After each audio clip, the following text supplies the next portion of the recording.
Very grateful for your time, Representative Glenn. I'm here as on behalf of the William Michael Redfield estate as the occupant of the office of executor.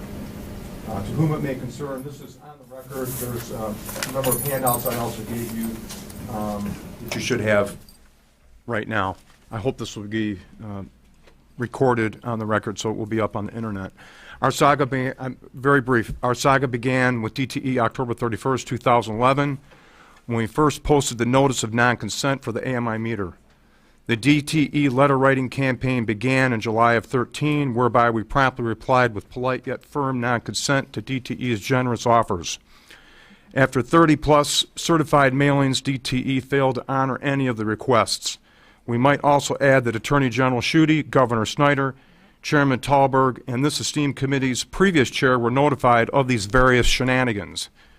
During one of the interchanges with DTE, we offered an equitable solution to solve the main issue we have regarding the safety of these non-UL listed, non-ANSI certified, non-NEC listed, non-Michigan Building Code approved dangerous arc flash causing ungrounded fire hazard devices. Our main concern was to avoid installing the hazardous AMI contraption directly to the building we're responsible for protecting. That solution was to install it remotely near the underground termination point. DTE visited the site and agreed to provide a price to do this, and they failed to present this offer. As stated in the 2015 testimony, I have serviced DTE power plants for 30-plus years, and I'm very familiar with power supply systems. DTE does not allow any component for electrical service in their buildings without vendor assurances that all components conform to one or more of the certifying agencies noted above. You might ask why. Very simply, it boils down to transferring liability to the risk insurers. As I was investigating this, my insurance carrier stated they would not insure the home if the ungrounded non-UL listed component was installed on the premises. This information was transmitted to DTE, and they ignored it. We even shared the internal field action bulletin DTE number 2015-002, dated April 23rd, 15 to DTE, showing a blown-up meter so their personnel could be on the lookout for these potentially life-threatening failures. Once again, we were ignored by DTE. On the morning of September 13, 17, I was met unannounced by the DTE goon squad of 6 at approximately 8:30 a.m., led by Nicole A. Willinger of 22369 Knollwood Drive, Brownstown Township. We were informed DTE was there to disconnect the power because there was a lock on the analog meter preventing DTE access. Mrs. Willinger was advised by me that she was ill-informed, and I showed her there was no lock. She asked if I wanted the meter. I stated no. Next page. Furthermore, Mrs. Willinger indicated that they had no AMI meters on site to install and that they would have to disconnect the power. I politely told her she has to do what she has to do, but there will be consequences for her actions. She contacted another DTE technician, Jeff Gunacki of 32102 Vegas Drive, Warren, and he came to the house with 2 AMI meters. In the meantime, we contacted the Troy Police Department to document the events, which I have the police report dated September 13, 17, stating I was forced under duress to accept the dangerous AMI meter. We were grateful for the 6 officers that arrived to make sure we secured the names of the DTE perpetrators.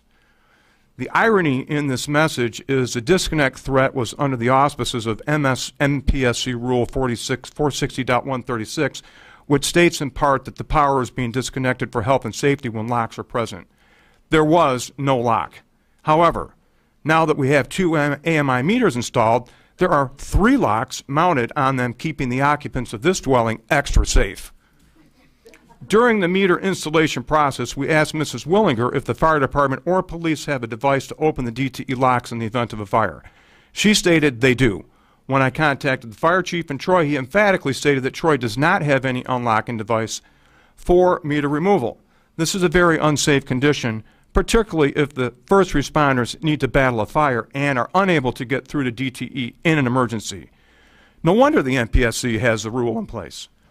Over the past 7 years, we've made numerous attempts to work with DTE, always met with manipulative tactics and lies. While we're impressed with the good folks who support this initiative, it appears the Michigan Energy Policy Committee is unable to move this to the floor because the small money from the hardworking Michigan citizens is not enough to compete with the deep pocket lobbyists funded by DTE in Lansing or elsewhere. At this point, our goal is to get the analog choice pushed forward, and we implore you to do that, please. In addition, we'd like this government body to assist in getting the locks currently installed removed from the unsafe AMI meters on any building as requested by its occupants so they can be pulled by the appropriate first responders in the event of an emergency. Thank you for this opportunity. I'd like to just do one quick follow-up if I have time, Senator Glenn, with respect to Representative Lauer's request about the transients. The whole issue is that the transient frequencies coming through on the primary side into the circuit breaker goes throughout every circuit in the home. And we have found and documented through scopes that it's frequencing and resonating at about 14 hertz. The human body resonates at about 7 to 8 hertz. People who are hypersensitive to this problem, the issue is that that frequency is just too close to their natural frequency in their body, and that's what's causing the issues. It's well documented. It's not rocket science. It's a really simple issue. There are instruments out there that can be put onto the primary side to knock down the transients, but again, the whole issue is why are we being jammed down our throats with these meters? We need you guys to step up and make a change. Thank you for your time. Thank you, Mr. Redfield.